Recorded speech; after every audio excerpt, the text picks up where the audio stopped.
In this video, you'll learn how to assign a physical material to a component or body in a design in Fusion 360. Each new design starts with a default material specified in the preferences. The default is steel. You can assign a physical material to a component or body throughout the design process. Let's take a look at how this is done.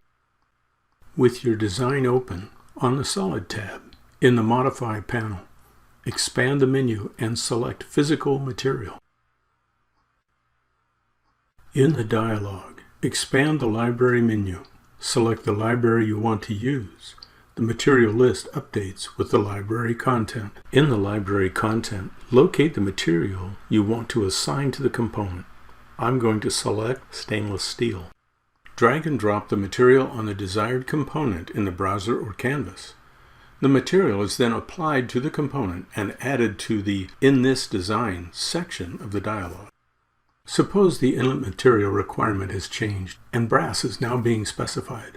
In the material library, I locate brass, then drag and drop it onto the inlet component. Over time, you may end up with unused materials in your design. You can easily purge them.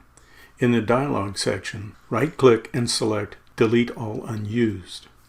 Unused materials are removed from the design.